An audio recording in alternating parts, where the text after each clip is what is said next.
Hi, it's Fias Taro. Hello, all signs. So this is your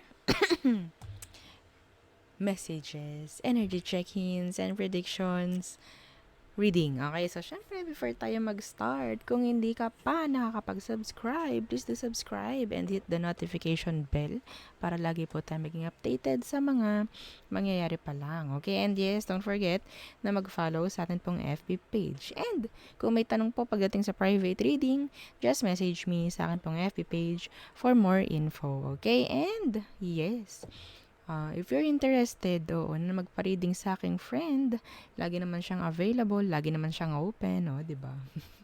So, yun po ay Perception of Light. Yun ang kanyang FB page. So, search nyo lang po. And yes, don't forget to follow na rin. Okay?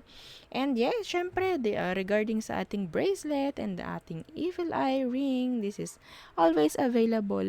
Pero ito po ay limited lang po, no? Ang slot. So, kung may tanong po pagdating sa dalawang ito, message lang po sa akin pong FB page for more information. Okay, so yeah, that is Fias Tarot. Okay, so kung inyo nga hanapin, di ba? Okay, so air signs. Anong meron for air signs? Gemini, Libra, and Aqua. Okay, anong message for you? Okay.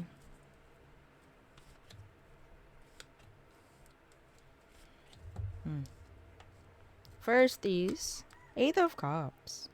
Travel. Okay? Travel. Napaka-consistent ng travel sa inyo, air sign. Yeah. May mga travel ba kayo? Okay. So, in general, this is like pag-usad. Pagkilos. Pag-aksyon. Okay? The High Priestess in reverse.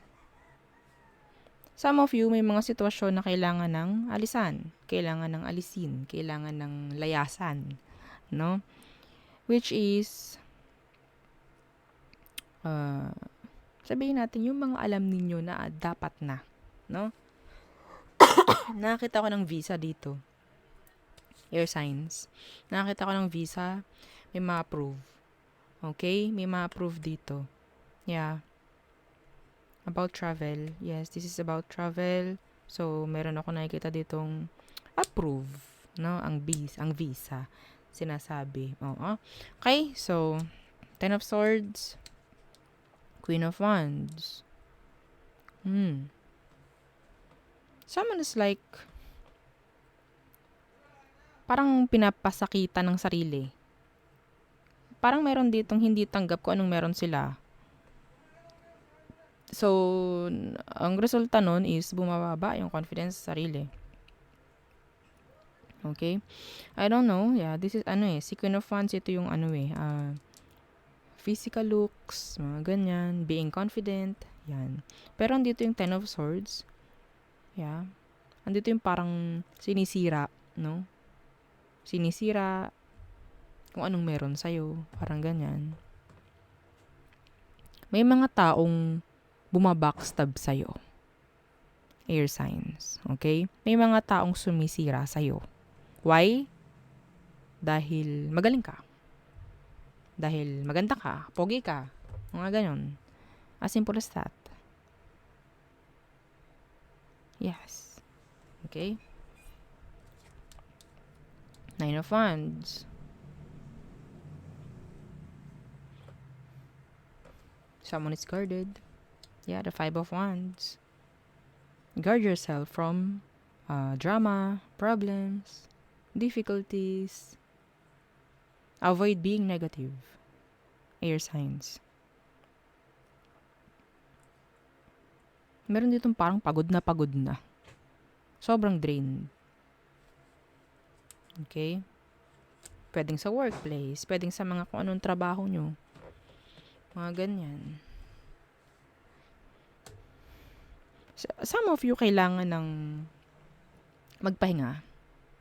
Kahit konti. Oo. Andun yung parang, okay, sobrang, sobrang, sabihin nating pagod na, toxic na. Alam niyo yung 3, 4 na araw na pahinga? Yan, parang ganun. Parang may nangangailangan ng ganyan. Hanggang sa parang, excuse me, hanggang sa isang linggo, mga ganun. Parang, oo, ma-recharge ka. Like that. Okay? Yung iba rito, parang pinagkakaguluhan ng, parang andun yung ini-effortan ng mga tao. Makita lang, makuha lang yung attention mo. Like that. Wow, ano ka artista? Oh, may nanonood bang artista dito? Ay, wow. I don't know. I don't know. Oo. Someone na na attractive. Okay? Someone na attractive. Nakakuha ng attention. Mga ganyan. I don't know. Kung sino to. Yeah. Okay, so there. Yun ang ating reading for you, air signs. Okay, next is fire signs. Okay, so fire signs. Anong message for you? Okay, some of you may na-avoid or may kailangang i-avoid. Okay? Fire signs.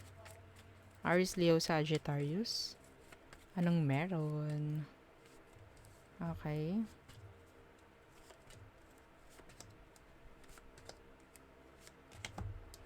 There.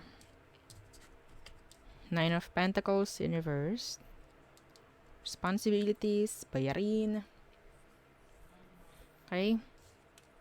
The 3 of Pentacles in reverse. Merong hindi nakikipagkasundo dito or hindi nakikipag-cooperate ng ayos. An earth sign. Some of your friends or co-workers. Andun yung parang asa ng asa sa'yo. Lahat inasa sa'yo. Responsibilities nila, some of them, iniasa na sa'yo.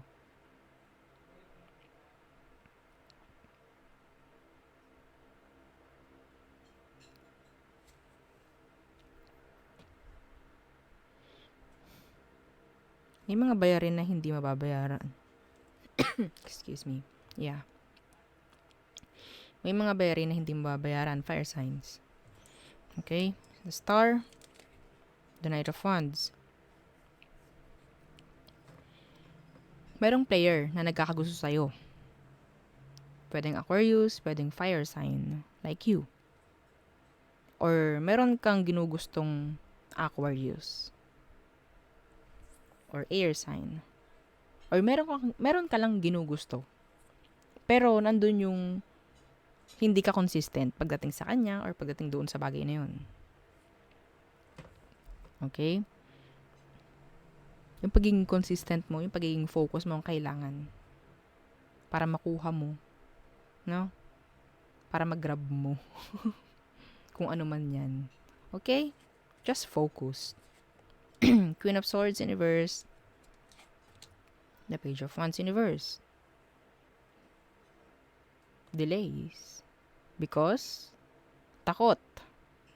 Because hindi ginagawa yung dapat. Like that. In general. Some of you, takot mag-open ng business. Natatakot. Pwedeng iyon ang isa mong goals. Mag-open ng business or magsimula ng kung ano. Pero nandun yung takot. Nandun yung kaba. Okay? Nawawala yung focus. The Knight of Wands in reverse. Nawawala yung focus. Hindi consistent. No? Sa plano pa lang, paiba-iba na.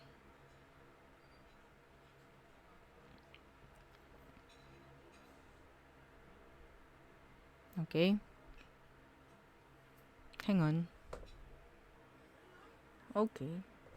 So, meron din ditong parang nagiging natatakot na lumapit sa'yo. Some of them is katrabaho mo. Okay? Like, may nagkakagusto sa'yo, pero natatakot sila na ma-reject. Natatakot sila na madedma mo.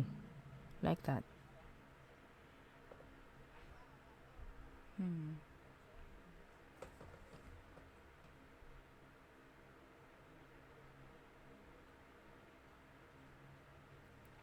Ito pa. Pagdating sa kaperahan, fire signs,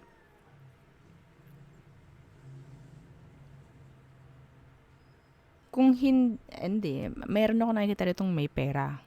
Okay? Pero hindi alam kung paano gagamitin, hindi alam kung paano palalaguin. No? Asahan nyo, ito tandaan nyo, yung pera nandyan. Hindi nyo gagalawin, okay? Kasi pwedeng, yun nga, natakot kang i-invest or what. Nandyan lang yan. May chance na maubos. Pero walang chance na lumago. Okay? Saan yun? Tandaan yun. Okay, next. Water signs. Cancer, Scorpio, Pisces. Okay. Ano bang meron for you, water signs? Cancer, Scorpio, and Pisces.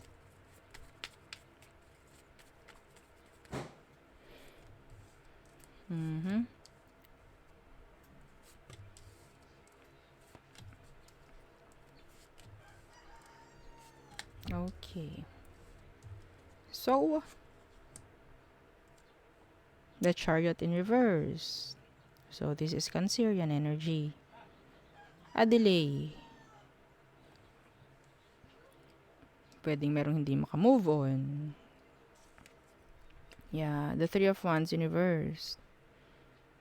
Someone is too negative. Sobrang negative.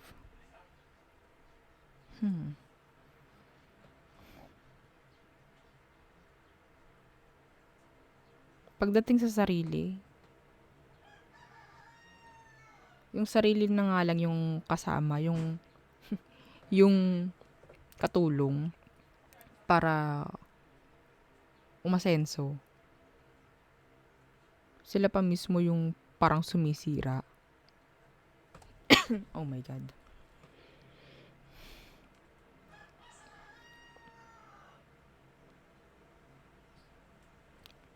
Some of you, meron din ditong energy na hindi nagmo-move on. Okay? Dahil nag-expect ng someone na bumalik. Ha? The Three of Pentacles in reverse. The Emperor in reverse. Someone is not being, sabi natin, honest. Hindi nagiging equal sa'yo. Pwedeng boss mo. Okay? Or someone na ginagamit yung kanilang position. Kaya hindi sila nagiging equal. Meron ditong hindi ma-approve. Okay? Pwede kasing itong taong tong mismo ang parang hindi ka tinutulungan. Pwedeng Aries. Hindi ka niya tinutulungan. Kaya hindi ka umaasenso. Kaya hindi ka umuunlad. Or pwedeng ikaw mismo ito, sa sarili mo. Meron ditong umaasa natutulungan ng isang tao. Huwag ka umasa. Kasi hindi ko nakikita tutulungan ka niya. That's specific. Hindi yun para sa lahat. Someone needs to hear that. Yeah.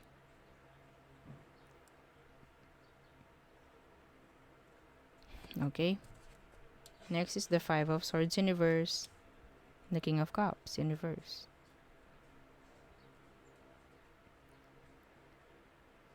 Avoid being emotional.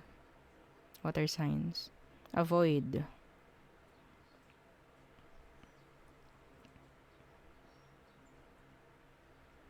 Kasi sa pagiging hindi mo emosyonal, doon ka makakapag-isip ng tama. Okay? Doon ka makaka-focus.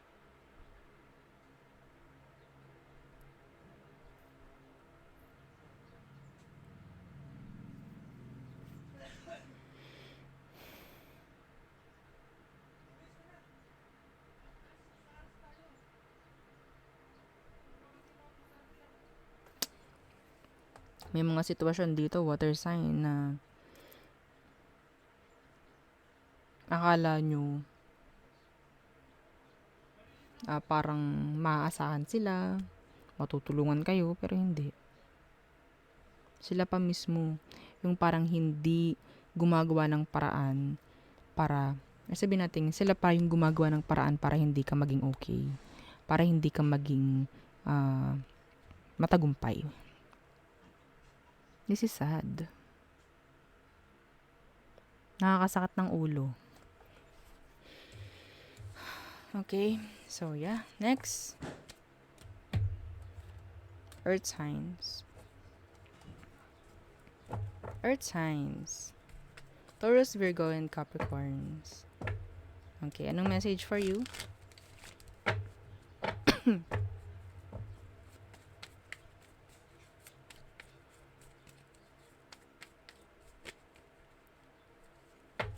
Okay.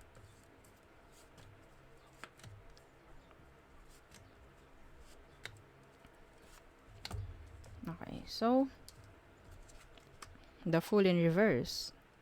Aries placements. Aries energy. The Magician. Virgo. Someone is like being careful pagdating sa'yo. Someone wants to talk. A Virgo. An Aries. They want a communication with you. Pero they're just like being careful sa mga sinasabi. Like piling-pili yung mga sasabihin pagdating sa'yo. I don't know why. The Chariot. The Four of Cups in reverse. Some of you there's a travel paparating. Some of you minanifest nyo to. Okay? And yeah, pwedeng mangyari yan. Okay?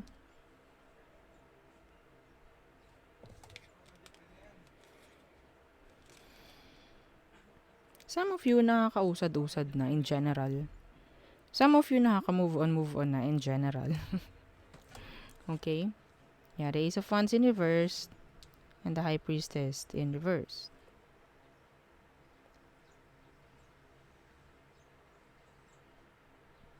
Avoid nyo yung pagsasabi ng mga mangyayari pa lang.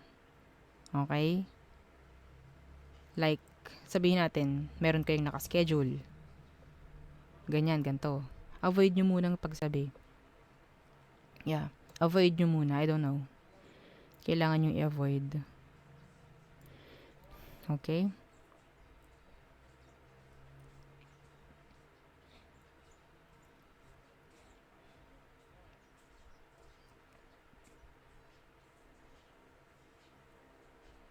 Meron ditong, sabihin natin,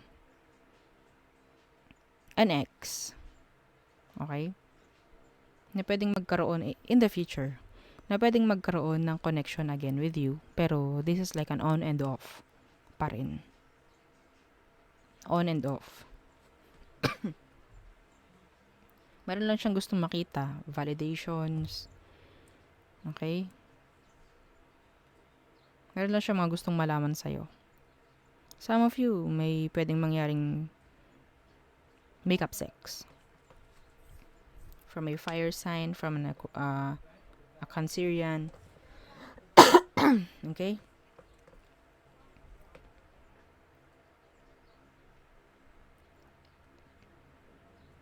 Yeah, someone wants to talk. Someone may mga gustong malaman kung ano bang meron sa'yo. They're like curious na curious pagdating sa iyo. I don't know bakit, kung sino to.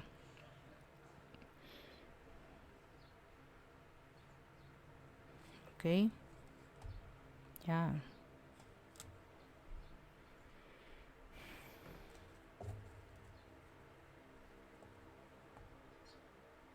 Oh, the Six of Wands sa ilalim. Pwedeng